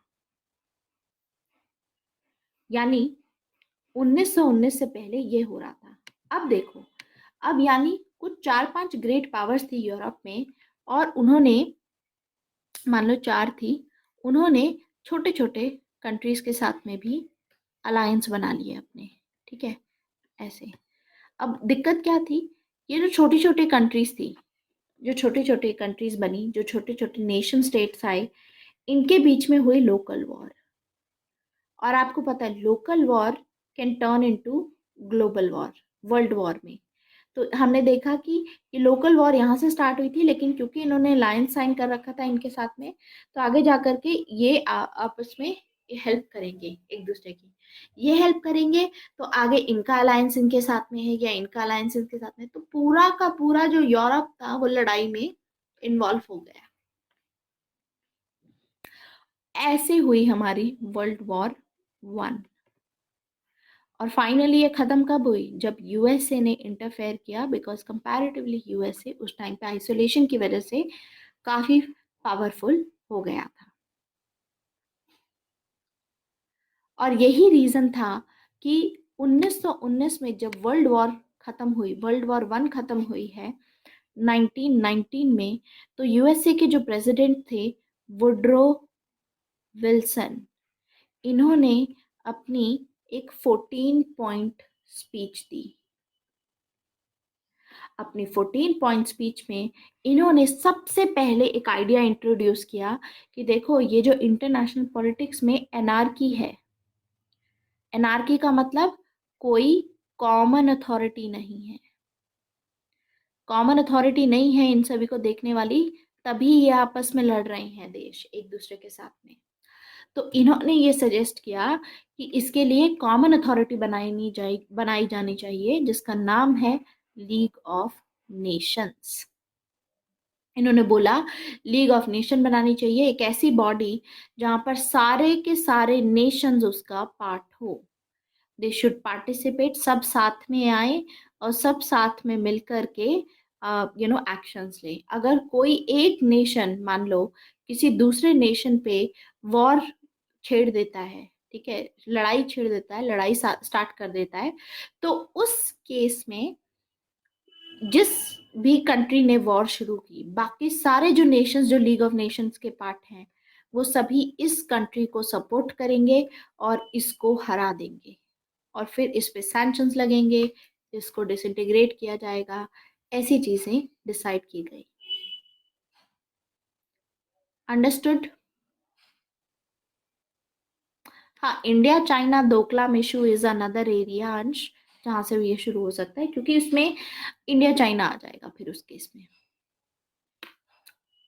तो लीग ऑफ नेशंस इंट्रोड्यूस किया गया, लेकिन हम देखेंगे कि लीग ऑफ नेशन हो जाएगा फेल, ये फेल हो जाएगा। इसीलिए लीग ऑफ नेशन का आगे सक्सेसर आएगा यूनाइटेड नेशन, जो कि 1945 में डाला जाएगा। तो ये 1919 में रिप्रेजेंट किया गया था, 1945 में आया यूनाइटेड नेशन, लेकिन क्योंकि ये इसलिए आया था, लीग ऑफ नेशन फेल हो गया। तो आइडिया ये था, अपनी स्पीच में कुछ आइडियाज दिए थे वुड्रो विल्सन ने। स्पीच के आइडियाज देखते हैं कौन कौन से आइडियाज दिए थे। 14 पॉइंट स्पीच में सबसे पहला आइडिया तो मैं आपको बता ही चुकी हूँ, वो है लीग ऑफ नेशन का। दूसरा आइडिया है इसमें, लीग ऑफ नेशन में आइडिया ये था कि ये जो balance of power Westphalian world order का पार्ट है, इसको हटा दो, इसकी जगह पे लीग ऑफ नेशन लेकर के आओ, जो कि कलेक्टिव सिक्योरिटी मेंटेन करेगा। तो यानी अब जो नया वर्ल्ड ऑर्डर आएगा, जिसको हम बोलते हैं न्यू वर्ल्ड ऑर्डर, ठीक है, न्यू वर्ल्ड ऑर्डर इसको बोलेंगे। तो इसको बोलते हैं हम वर्ल्ड वॉर 1 से लेकर के वर्ल्ड वॉर 2 के, वर्ल्ड वॉर 1 के खत्म होने के बाद वर्ल्ड वॉर 2 के शुरू होने से पहले तक जो वर्ल्ड ऑर्डर है वो ये था। इसको इंटर वॉर पीरियड भी बोला जाता है। दो वर्ल्ड वॉर के बीच का जो पीरियड होता है उसको बोलते हैं हम इंटर वॉर पीरियड। तो इंटर वॉर पीरियड में कलेक्टिव सिक्योरिटी का कॉन्सेप्ट आया। यहाँ पे बैलेंस ऑफ पावर प्रिवेल कर रहा था वेस्टफेलियन वर्ल्ड ऑर्डर में, अब आएगा नए वर्ल्ड ऑर्डर में कलेक्टिव सिक्योरिटी का कॉन्सेप्ट। कलेक्टिव सिक्योरिटी का मतलब कलेक्टिवली सारे देश साथ में आएंगे और एक दूसरे की सिक्योरिटी को इंश्योर करेंगे कि ताकि कोई दूसरी कंट्री उस पर वॉर ना कर दे, ठीक है, ताकि फिर से ऐसे क्राइसिस या वॉर जैसे सिचुएशंस ना हो जाएं। तो ये आइडिया इंट्रोड्यूस किया गया। साथ में यूएसए ने मेंटेन किया कि हमको फ्री ट्रेड मेंटेन करने की ज़रूरत है। ऐसा क्यों? क्योंकि ये यूएसए के फेवर में था। यूएसए उस टाइम पे बहुत ही डेवलप था, यूएसए का सरप्लस था, मैन्युफैक्चरिंग और ये सब हो रही थी, यूएसए उसका फायदा उठाना चाहता था, तो यूएसए ने फ्री ट्रेड मेंटेन करने की बात की स्पीच में। साथ में वुड्रो विल्सन ने बोला कि हम डेमोक्रेसी को प्रमोट करेंगे, कि सभी नेशंस में डेमोक्रेसी आनी चाहिए। ये भी यूएसए के ही फेवर में है, क्योंकि जिस भी कंट्री में डेमोक्रेसी होती है वहाँ के लोग आपस में सोच विमर्श करके ओपन करते हैं। अपनी कंट्री की इकोनॉमी को ओपन करने का मतलब ही है कि यूएसए को फायदा। एटलीस्ट तब तक तो नॉर्मल सर्कमस्टांसेस में हम यही समझते हैं। और साथ में इन्होंने बोला कि फ्रीडम ऑफ नेविगेशन होना चाहिए, क्योंकि इससे यूएसए को ही फायदा होगा, कि कहीं पे भी नेविगेट अपनी शिप लेके जा सकते हो, अपना सामान आप इंपोर्ट कर सकते हो, एक्सपोर्ट कर सकते हो, लाइक दैट। और साथ में ही लोगों के पास में ये राइट होना चाहिए कि वो अपने आप को जो भी उनको काम करना है डिटर्मिन कर सकते हैं, राइट टू सेल्फ डिटर्मिनेशन, ये बोला गया। तो ये सभी चीजें 14 पॉइंट स्पीच में कुछ आइडियाज है, मैं एज इट इज नहीं बता रही हूँ, हमको एज इट इज कुछ याद नहीं रखना है, क्योंकि अगर आपको ये चीजें याद रखनी होंगी तो ये आपको याद रखना होगा वर्ल्ड हिस्ट्री में, और मैं अभी आपको वर्ल्ड हिस्ट्री नहीं पढ़ा रही हूँ, I am teaching you United international politics के हिसाब से यूनाइटेड नेशन और लीग ऑफ नेशंस की थोड़ा बैकग्राउंड थ्योरेटिकल एस्पेक्ट से मैं आपको बता रही हूँ।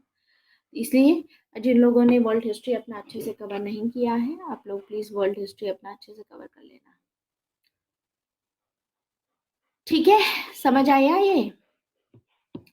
और यही तो आप यूएसए की फॉरेन पॉलिसी देखोगे तो यूएसए की फॉरेन पॉलिसी में यही सब मेन प्रिंसिपल्स हैं यूएसए की फॉरेन पॉलिसी के। जितनी भी कैपिटलिस्ट नेशंस हैं उनकी यही पॉलिसी रहती है। तो हम देखेंगे कि ये सारे प्रिंसिपल्स यूएसए ने कैपिटलिज्म के फिलॉसफी से निकाल करके दिए थे, ताकि यूएसए की हेजेमनी एस्टैब्लिश की जा सके। इसीलिए इंटरनेशनल पॉलिटिक्स का जो पहला स्कूल आता है वो आता है स्कूल ऑफ लिबरलिज्म। लिबरलिज्म जो कि आज का हमारा टॉपिक है, सॉरी लिबरलिज्म हम आज नेक्स्ट क्लास में कवर करेंगे, फिलहाल अभी हम बेसिक समझ रहे हैं, ठीक है?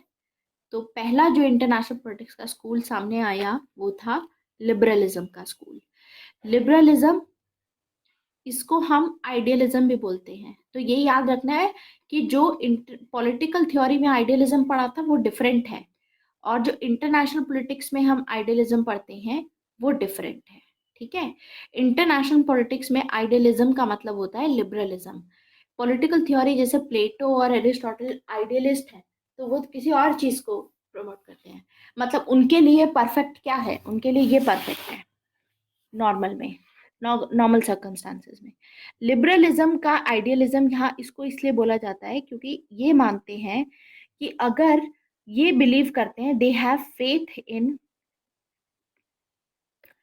इंटरनेशनल इंस्टीट्यूशंस,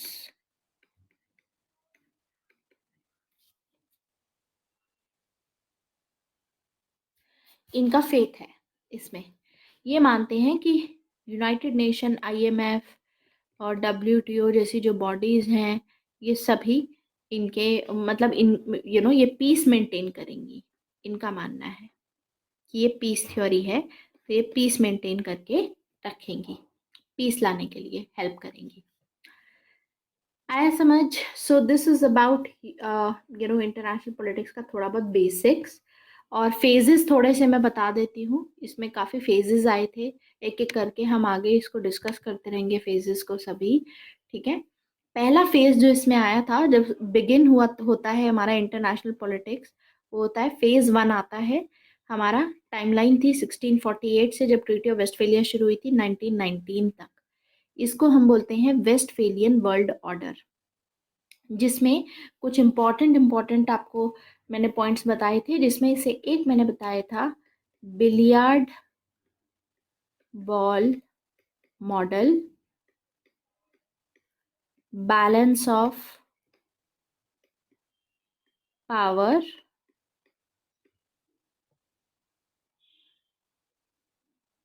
सिक्योरिटी,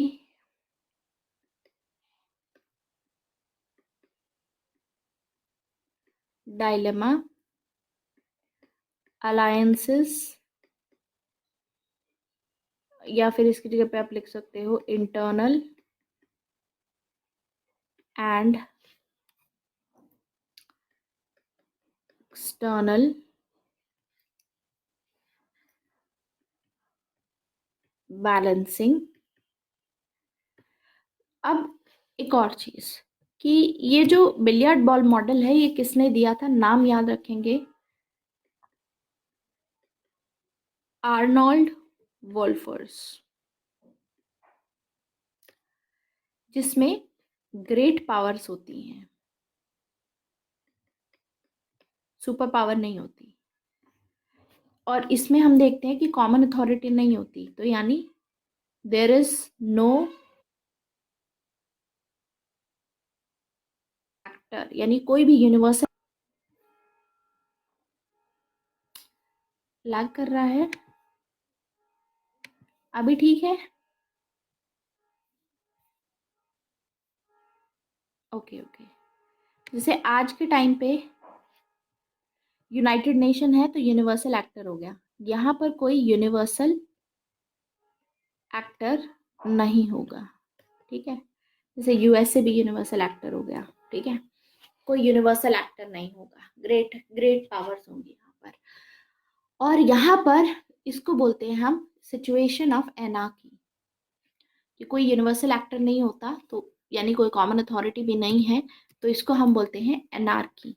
यहाँ पे एनार्की प्रिवेल करती है, एनार्की। और हर एक कंट्री अब खुद पे डिपेंड करती है अपने सर्वाइवल के लिए, क्योंकि एनार्की में आपको खुद ही करना होता है, इसीलिए आप बैलेंसिंग के लिए जाओगे, या तो आप इंटरनल बैलेंसिंग करोगे या एक्सटर्नल बैलेंसिंग करोगे, ठीक है। तो यूनिवर्सल एक्टर का मतलब आप लिख सकते हो वर्ल्ड गवर्नमेंट, या फिर यूनाइटेड नेशन, या फिर लीग ऑफ नेशन जैसी कोई बॉडी यहाँ पर नहीं होगी, ठीक है। और नेशंस आपस में कोलाइड करेंगे बिलियर्ड बॉल्स की जैसे, जो जिनका हार्ड शेल होगा, very very important, hard shell. Billiard ball model में हार्ड शेल होता है, मतलब परमिएबल नहीं होता, इम्परमिएबल होता है। आप एक शेल को दूसरे शेल के साथ में अगर कनेक्ट करते हो तो वो एक ही साइड से बस जोर से टकराता है, ठीक है, कोलाइड होता है। तो ऐसे जैसे बिलियर्ड बॉल में कोलाइड होता है। तो ये जो मॉडल है ये हमको बताता है, देखो जब कोलाइड होता है ना आपस में, तो आपस में एक दूसरे के साथ में कोलाइड होता है, तो ये चीज हमको बताती है कि there are no permanent friends और एनिमीज। कोई भी आपका परमानेंट फ्रेंड या कोई भी परमानेंट एनिमी नहीं है। ये पॉइंट है आपका सारा वेस्टफेलियन वर्ल्ड ऑर्डर का। Understood? This is about Westphalian world order. ये है फेज नंबर 1। अब आते हैं फेज नंबर 2 पे। तो पहला तो था वेस्टफेलियन वर्ल्ड ऑर्डर, अब आते हैं फेज 2 पे। फेज 2 हमारा होता है जो 1919 से, वर्ल्ड वॉर से लेकर के 1939 तक, जब तक वर्ल्ड वॉर 2 शुरू नहीं हुआ तब तक हमारा फेज 2 चला। और इस फेज को हम बोलते हैं inter war period. Inter war period इसको बोला जाता है। इसमें क्या होता है कि पुराने जो पॉलिटिक्स में जिस हिसाब से किया जा रहा था नेशंस के बीच में, कोशिश की गई कि वो चेंज किया जाए। तो इस ये एक्सपेक्ट किया गया कि अब नया वर्ल्ड ऑर्डर आ जाएगा इसमें, ठीक है। लेकिन लीग ऑफ नेशन इसीलिए एस्टैब्लिश किया गया था, लीग ऑफ नेशन क्रिएट किया गया, लेकिन लीग ऑफ नेशन फेल हो जाएगा। फेल होने का रीजन ये था कि यूएसए ने प्रपोज किया था लीग ऑफ नेशन, लेकिन खुद ही यूएसए इसका पार्ट नहीं थी, क्योंकि यूएसए अभी भी आइसोलेशन की ही पॉलिसी फॉलो करने रही थी। यूएसए खुद इसका पार्ट नहीं बनी, ठीक है। जिसके चलते हम देखेंगे कि यूएसए ने प्रपोज तो किया, और इसकी बागडोर किसको संभाली गई कि आप संभालो इसका सब कुछ, वो दिया ब्रिटेन को एंड फ्रांस को। इन दोनों को दे दिया कि आप संभालोगे लीग ऑफ नेशन को। मतलब जैसे आज यूनाइटेड नेशन में यूएसए डोमिनेंट है, यूएसए संभाल रहा है सब कुछ, वैसे ही इनको बोला गया उस टाइम पे ब्रिटेन और फ्रांस को कि आप संभालो। लेकिन हम देखेंगे कि देखो, जो कंट्री प्रपोज करती है हमेशा वही कंट्री के पास में मोटिवेशन होती है, ठीक है, कि हमें ऐसा कुछ करना चाहिए। यूएसए ने प्रपोज किया था तो यूएसए को करना चाहिए था। लेकिन होगा क्या कि यूएसए ज्वाइन ही नहीं करेगा, इसीलिए रिस्पॉन्सिबिलिटी किस पे आ गई? रिस्पॉन्सिबिलिटी आ गई ब्रिटेन और फ्रांस पे। ना तो ब्रिटेन और फ्रांस को एक्सपीरियंस था, ना ही उनको कलेक्टिव सिक्योरिटी को लेकर के कोई मोटिवेशन था, क्योंकि उनका आइडिया खुद का तो था नहीं। उन्होंने बस लेकिन ये आइडिया एक्सेप्ट किया था लीग ऑफ नेशन का कि ठीक है हम संभाल लेंगे, यूएसए के प्रेशर में आकर के। लेकिन वो खुद इस आइडिया को लेकर के काफी ज्यादा डाउटफुल थे कि पता नहीं ये काम करेगा कि नहीं। तो इसीलिए जब यूएसए इसका पार्ट नहीं बना, फ्रांस और ब्रिटेन पे सारा आया, तो हमने देखा कि ये जो वर्ल्ड ऑर्डर जिस जो इंटर वॉर पीरियड में लाया गया, खुद ब्रिटेन और फ्रांस खुद दोबारा से बैलेंस ऑफ पावर करने लग जाएंगे, मतलब अलायंसेस पे रिलाई करने लग जाएंगे। तो इसीलिए हम देखेंगे कि यहाँ पर जिसके चलते बैलेंस ऑफ पावर पर रिलाई करेंगे, आगे जाकर के 1939 तक वर्ल्ड वॉर टू शुरू हो जाएगी। आया समझ? तो ये फेल हो गया पूरा। और तब आगे जाकर के दोबारा यूएसए आएगा, दोबारा हराएगा यूएसए। और अब की बार 1945 में जब यूनाइटेड नेशन बनाया जाएगा तो यूएसए उसको संभालेगा। तब से लेकर के आज तक यूनाइटेड नेशन को यूएसए संभालता आ रहा है। This was the reason. तो ये था हमारा नेक्स्ट फेज, ठीक है, ये नेक्स्ट फेज था हमारा। अब आता है फेज नंबर 3।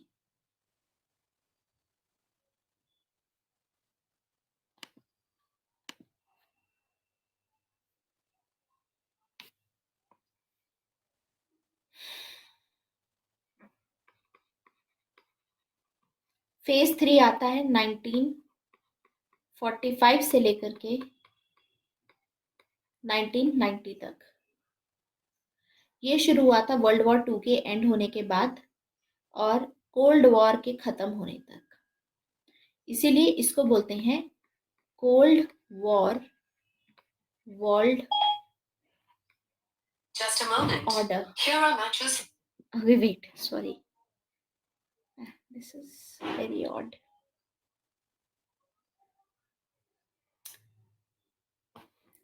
इसमें कुछ प्रॉब्लम रहती है,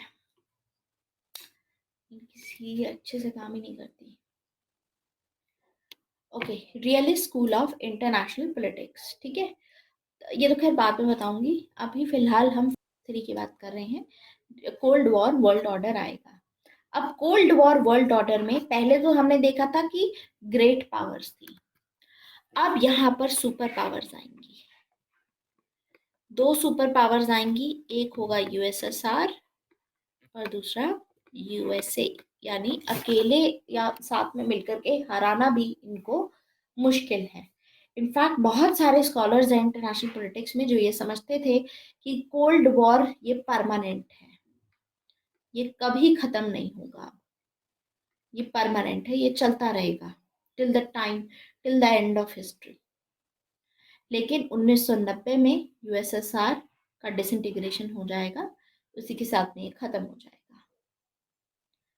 तो यहाँ पर सुपर पावर का मतलब होता है एक्स्ट्रॉर्डिनरी पावर, मतलब सारे नेशंस कंबाइन करके भी चैलेंज नहीं कर सकते सुपर पावर को। बाकी सब जो स्टेट्स होंगे वो सिर्फ सैटेलाइट्स बन जाएंगे। मेन जो स्टेट्स होंगे वो होंगे यूएसएसआर और यूएसए, बाकी स्टेट्स बस इन्हीं की सैटेलाइट्स होंगी। जैसे यूएसए का अपना एक पावर ब्लॉक है, यूएसएसआर का अपना है, यूएसए के साथ में ब्रिटेन था, यूएसए के साथ में फ्रांस था, ये सभी जो नेशन था, पाकिस्तान था इसके साथ में, तो ये सभी हैं सैटेलाइट्स। और एक साइड है यूएसएसआर यहाँ पे central Asian Nations, eastern European Nations, China भी यहाँ पर रहेगा शुरुआत में। तो यहाँ पर हम देखेंगे कि इस तरीके से मतलब रिलेशंस बनेंगे। सैटेलाइट्स का मतलब सॉवरेनिटी इनकी लॉस्ट हो जाएगी, रियल सॉवरेनिटी लॉस्ट हो जाएगी डिसीजंस लेने की। नाम नाम की फॉर्मेलिटी के हिसाब से इनकी सॉवरेनिटी रहेगी कि हाँ हमारे पास अपने लॉ खुद बना सकते हैं, लेकिन रियल सॉवरेनिटी इनकी डिमिनिश हो जाएगी। तो यानी हम देखेंगे कि balance of power politics collapse हो जाएगा और आगे जाकर के बनेगा यूएसए एंड यूएसएसआर वाला। ये फेज 3 आया और इसी टाइम पे आएगा वेरी वेरी इंपॉर्टेंट, अब बैलेंस ऑफ पावर नहीं रहेगा यहाँ पे। जो ये यूएसए और यूएसएसआर जो है आपस में टकरा रहे हैं, आपको क्या लगता है ये बैलेंसिंग क्रिएट कर रहे हैं? बैलेंसिंग क्रिएट नहीं कर रहे हैं। यहाँ है, यहाँ नॉर्मल बैलेंस ऑफ पावर नहीं है, यहाँ है न्यूक्लियर बैलेंस ऑफ पावर। क्योंकि अब हम देखेंगे कि यूएसए ने हिरोशिमा एंड नागासाकी पे, जापान पे न्यूक्लियर बॉम्ब अटैक किया। ठीक है, न्यूक्लियर अटैक हुआ था, एटम बॉम्ब से पूरा यहाँ पर किया गया था अटैक, जिसकी वजह से लाखों लोग मरे थे। दिस इज व्हाट वी सी कि अब आएगा न्यूक्लियर बैलेंस ऑफ पावर। और अब जो पावर पॉलिटिक्स होगी, जो यहाँ पर अब जो डेटरेंस क्रिएट होगा वो न्यूक्लियर डेटरेंस क्रिएट होगा, न्यूक्लियर डेटरेंस। तो इंटरनेशनल पॉलिटिक्स एक्चुअली यहाँ पर जाकर के कोल्ड वॉर वर्ल्ड ऑर्डर में ही जाकर के इंटरनेशनल बनेगा, क्योंकि अब सारे देश कॉलोनीज जो थी वो डीकॉलोनाइज होने लगी और सभी यहाँ पर आ गए, मतलब अपना अलायंसेस इन्होंने बना लिए। This is what we C.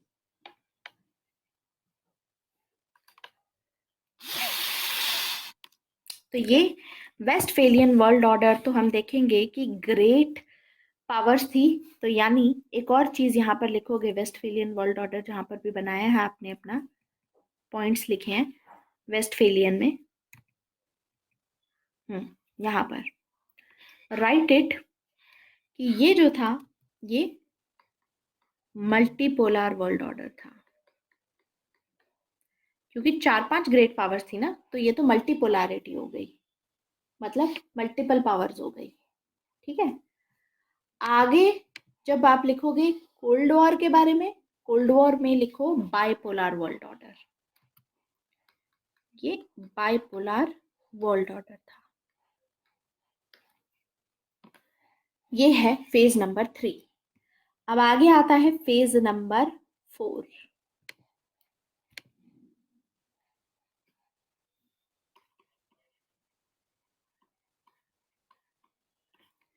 Phase 4 में आता है 1991 से, जब से एंड हुई है कोल्ड वॉर, तब से जो जॉर्ज डब्ल्यू बुश थे यहाँ के, इसको बोला जाता है new world order. New world order को दूसरे नाम से भी जाना जाता है, जो है ग्लोबल वर्ल्ड ऑर्डर भी बोलते हैं इसको हम, ग्लोबल वर्ल्ड ऑर्डर। इसका मतलब है कि अब जो सभी देश हैं एक दूसरे पे इंटर डिपेंडेंट हैं, there is interdependence, very very important, एक दूसरे पे डिपेंड करते हैं। पहले क्या होता था, world war Westphalian world order में हमने देखा कि जो कंट्रीज थी वो जियो पॉलिटिक्स थी, आपस में कंट्रीज के बीच में होता था। आज के टाइम पे जियो पॉलिटिक्स नहीं है। जियो पॉलिटिक्स का मतलब है सिर्फ पॉलिटिकल एंटिटी, सिर्फ गवर्नमेंट जो पॉलिटिक्स का पार्ट होती है, सिर्फ गवर्नमेंट आपस में डिसाइड करती थी। आज के टाइम पे जियो सेंट्रिक है, जियो पॉलिटिक्स नहीं है, जियो सेंट्रिक है। जियो सेंट्रिक ग्लोबल पॉलिटिक्स हमको देखने को मिलती है, ज्योग्राफी के बेसिस पे ये सेंटर पे रहता है आजकल। आजकल एक थिएटर नहीं है, मल्टीपल है, मल्टीपल थिएटर्स हैं। स्टेट सेंट्रिक तो बस यही होता है कि आपस में जो स्टेट्स फाइट कर रहे हैं, लेकिन आजकल हम देखेंगे कॉब वेब मॉडल है अब, पीपल टू पीपल कांटेक्ट भी है। आप दूसरी ऐसी एंटिटीज के साथ भी फाइट कर रहे हो, जैसे आईसिस हो गई, टेररिस्ट ऑर्गेनाइजेशन के साथ में, जो कि स्टेट है ही नहीं। आईसिस कोई स्टेट थोड़ी ना है, लेकिन उसके बावजूद इससे फाइट किया जा रहा है। ऐसी ग्लोबल चैलेंजेस हैं जैसे climate change, trafficking all over the world हो रही है, नारकोटिक्स, ये सभी हमें देखने को मिलता है। चैलेंजेस बहुत बढ़ गए हैं, मल्टीनेशनल कंपनीज आ गई हैं, सिविल सोसाइटी का पार्ट है, एनजीओज आ गई हैं, टेररिस्ट ऑर्गेनाइजेशन आ गई है। सिर्फ ऐसा नहीं है कि आपस में सिर्फ स्टेट ही स्टेट इंटरैक्ट कर रहे हैं, अब एमएनसीज भी इंटरैक्ट कर रही हैं, सिविल सोसाइटी के बेसिस पे लोग आपस में इंटरैक्ट कर रहे हैं। क्लियर? फिर उसके बाद हम देखते हैं कि इसमें आगे जाकर के 2008 में आएगा फाइनेंशियल क्राइसिस। इस फाइनेंशियल क्राइसिस के बाद से जो लिबरल वर्ल्ड ऑर्डर था, जो ग्लोबल वर्ल्ड ऑर्डर था, थोड़ा डिक्लाइन हुआ है। There is a decline after that crisis, जिसके चलते यूएसए को भी काफी नुकसान हुआ। तो अब दोबारा से, ये जो जियो सेंट्रिक की बात कर रही थी, अब दोबारा से स्टेट सेंट्रिक जियो पॉलिटिक्स हो गया है।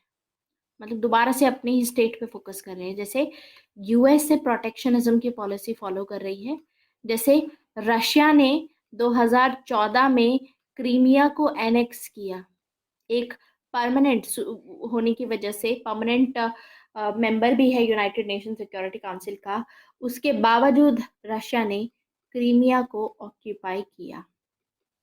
तो ये तो पुरानी वाली चीज हो गई, फिर से स्टेट सेंट्रिक पॉलिटिक्स आ गया, वेस्टफेलियन में जैसा होता था।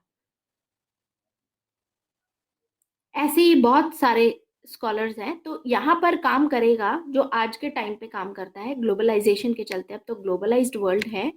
तो पहले हुआ करता था बिलियर्ड बॉल मॉडल, आज के टाइम पे क्या है? Cobweb model. Very very important. Cobweb model मतलब जैसे मकड़ी का जाला होता है ना, आपको पता नहीं होता कहाँ से क्या चीज कनेक्टेड है, तो ऐसे जाल सा बना हुआ है, आपको पता ही नहीं है लोग आपस में कितने चैनल्स के थ्रू कनेक्टेड हैं एक दूसरे के साथ में, you never no.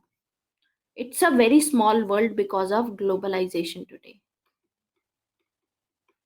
Because of globalisation. तो जो कॉब वेब मॉडल का जो कॉन्सेप्ट है, ये दिया है जॉन बर्टन ने। Very important name, John Burton.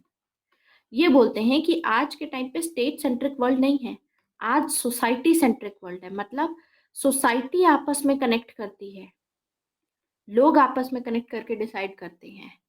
Covid model में मल्टीपल चैनल्स हैं, व्हाट्सएप के थ्रू, ईमेल्स के थ्रू, ठीक है, ट्विटर के थ्रू, इंस्टाग्राम के थ्रू, कितने लोग आपस में कनेक्ट कर रहे हैं।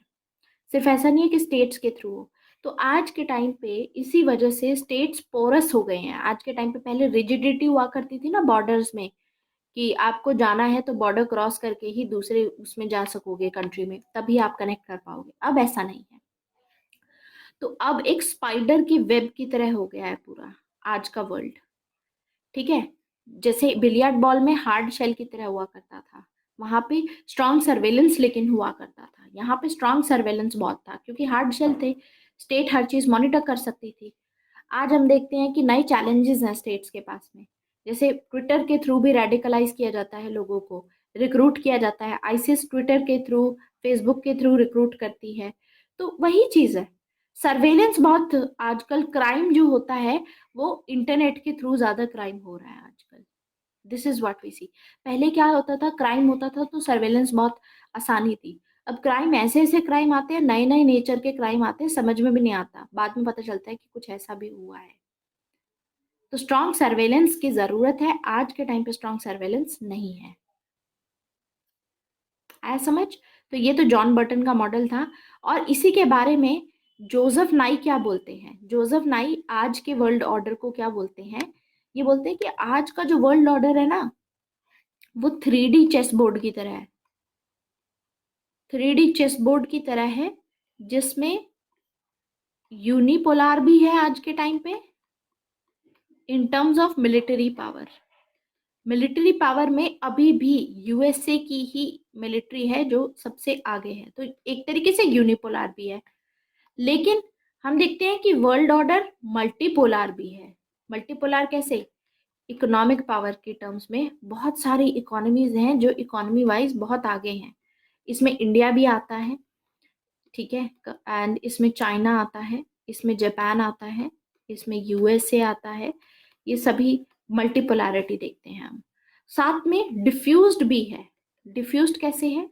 डिफ्यूज्ड ऐसे है, सोशियो कल्चरल पावर के पर्सपेक्टिव से देखोगे आप। सोशियो कल्चरल पावर के पर्सपेक्टिव से तो डिफ्यूज्ड है, जहां पर कोई भी एक पोल नहीं है। बहुत सारे न्यूमरस ग्रुप्स हैं, ऑर्गेनाइजेशंस हैं, कितनी तो एनजीओ चल रही हैं, कितने टाइप के मतलब फंक्शंस होते हैं और पता नहीं क्या क्या होता है, ठीक है, रिलीजन के बेसिस पे भी, सोसाइटी के बेसिस पे भी हम देखते हैं। तो डिफ्यूज्ड है। तो ये तो जोसेफ नाई का व्यू है आज के वर्ल्ड ऑर्डर को लेकर के। तो अगर क्वेश्चन आता है प्रेजेंट वर्ल्ड ऑर्डर को लेकर के, तो आप ये जब बताओगे, ये तो थियोरेटिकल एस्पेक्ट है, इसके साथ में थोड़ा सा कनेक्ट करोगे। जैसे यूएसए की जब मिलिट्री पावर बताओगे तो इसको डिटेल में बता सकते हो कि अब यूएसए की 6th फोर्स भी है which is the space force. तो यूएसए कितना आगे है, यूएसए की डोमिनेंस है इसमें, यूएसए की। At the same time economic power में आप बता सकते हो कि बहुत सारी कंट्रीज हैं जो ग्लोबलाइजेशन के चलते जिसमें फायदा हुआ। तो आज के टाइम पे इकोनॉमिक पावर के टर्म्स में तो वर्ल्ड मल्टीपोलर है। तो ऐसी ऐसी चीजें आप बता सकते हो। तो हमारा अभी बेसिक्स कवर हुआ है, ठीक है। अभी मुझे जो बेसिक्स इंट्रोडक्शन हुआ है हमारा, introduction to the international politics, अभी हमें इसको और भी कवर करना था आगे। इसको आगे कवर करेंगे अभी हम अगले क्लास में शुरू करेंगे, जिसमें हम पहले रियलिज्म शुरू करेंगे, रियलिस्ट स्कूल शुरू करेंगे। रियलिज्म में कुछ सब स्कूल्स हैं, उनको कवर करेंगे। उसके बाद हमारा आएगा आइडियलिज्म। आइडियलिज्म में भी सब स्कूल्स हैं, इसमें 6 सब स्कूल्स हैं, इसमें 3 सब स्कूल्स हैं। 3 है, उन 3 में से में भी एक है, एक में 2 हैं, तो मतलब इन टोटल 4 ही हो गए। ये कवर करेंगे धीरे धीरे करके, ठीक है। So this is it. Take your time and have some rest. 2:30 बजे भी हमारी एक और क्लास है, उसमें इसको कंटिन्यू करेंगे। I am sure that this was a very productive session और बहुत ही इंटरेस्टिंग था, बिकॉज हम ऐसी चीज़ें हमने शुरू की जो इंटरनेशनल पॉलिटिक्स से रिलेटेड आप आज के वर्ल्ड से कनेक्ट कर सकते हो, ठीक है। बाकी कंपैरेटिव पॉलिटिक्स आपका हो चुका है। नेक्स्ट क्लास जो कंपैरेटिव पॉलिटिक्स की होगी 26 को होगी, जिसके साथ में हमारा कंपैरेटिव पॉलिटिक्स पे खत्म हो जाएगा। This is it for today, thank you very much. 2:30 बजे मिलते हैं।